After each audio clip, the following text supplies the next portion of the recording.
Welcome to Beardy, Bruce Lee Central. Right. Are there any guys, for example, Steven Seagal, maybe Kurt Russell, who you'd love to see in Part 3? I would love to see a Steven Seagal in Part 3. He should lose some weight. So no, joke on the side. Yeah. So he can be a little more fast. He's put on the pounds. Yeah. I met the guy a few times. He's a nice guy. Doesn't like me much. I like him a lot. Good guy. Good charisma. He's got something special on the screen. I would love to see him there. Yeah. Why doesn't he like you? Van Damme. Do you know Van Damme? No. You've heard of him? Mm-hmm. Okay. Let's start with him, Stephen. What do you think of his work? As a martial artist first. Can we change the subject? Well, I mean, because, like, you guys go back to the martial arts world before you were movie stars, right? I mean, he was like a champion somewhere, and, right, I mean, you... Well, I mean, I just promised all my mentors that I was going to be a good boy. Mm-hmm. I think that that's a matter of opinion, that he was a champion anywhere. You know?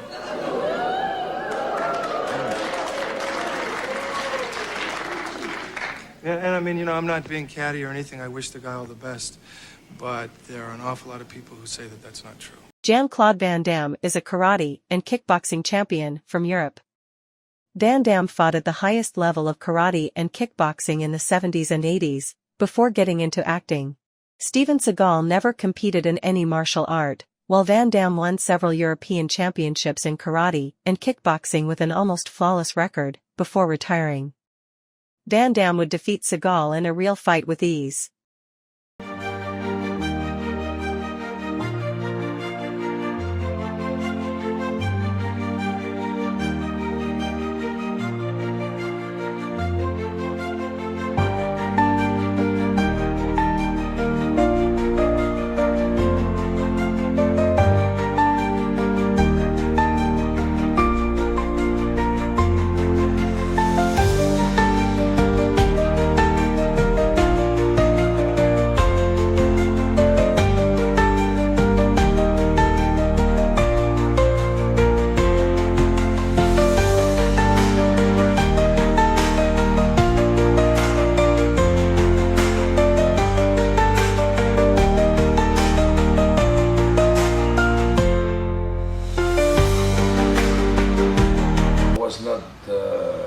Really gifted on a physical point of view, and I became a big fan of martial arts. But then I was with my father on vacation. I was 13 years old, and he took me many years in Menton.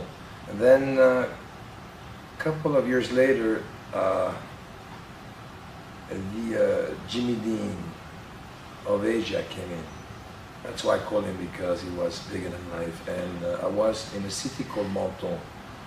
It's a city just between, it's the last city between France, in the south of France, and Italy. And he took me to a theater, and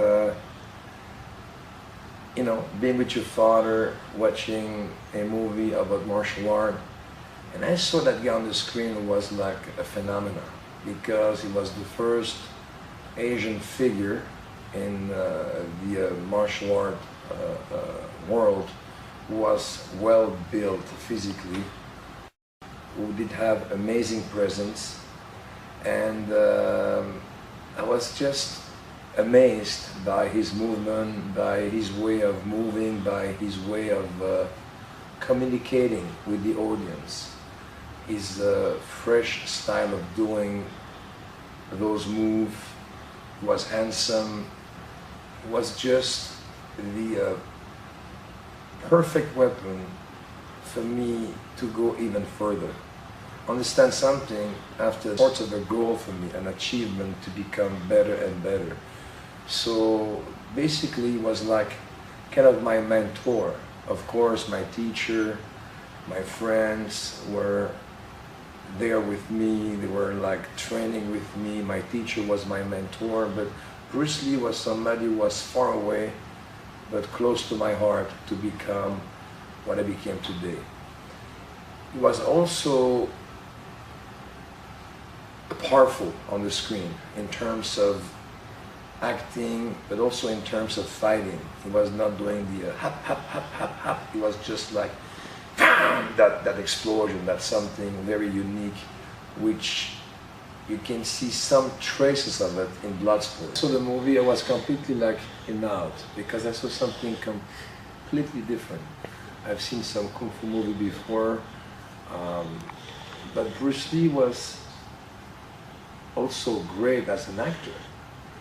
He believed his own way of fighting. He believed his own way of acting. He believed his own... Even though Bruce Lee made those low-budget movies with simple story, it was so intense that he made the movie.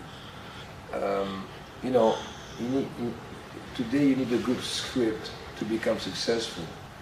But with Bruce Lee, the script was following him. That was his power. And his techniques were avant-garde in terms of combat. You know, he was like advanced, like you see today, those MMA fights. He was doing projection, he was doing keys, he was doing everything. He was really complete. He grew up with me in my heart. I was shocked when he died because something was missing in my heart. I think he really helped me to become what I became today, because 20 years later, the Jean-Claude Van Damme wave came in. And I found my own style, but he truly helped me to become what I am today. And you know, people always make fun about Asian people. They have not enough power, they're not this, they're not that, because I knew Joe Lewis, Bill Wallace, and all those fighters, Dominique Valera. But Bruce Lee was just a mountain of power, a mountain of charisma, a mountain of generosity, and he played in those movies where he always saved the situation. And what was nice about Bruce Lee, he was always kind of a virgin. He was never involved into a love story. He was always very proper and clean to the audience. Because of his physical condition, you know, when you saw the movie, I believe it was Big Boss, when he got, you know, and he showed his back, I said, wow, that's the first time, you know, it was Tarzan, it was Charles Bronson, but he was the first guy to be the Rambo of Asia, because when he took his shirt and he was cut and everything, it was just like, he was just a phenomenon. And I'm proud that I'm able to talk to him in front of you, the audience, and I'm proud to tell you that Bruce Lee will always be the one who grew in my heart, and I'm proud also to tell you that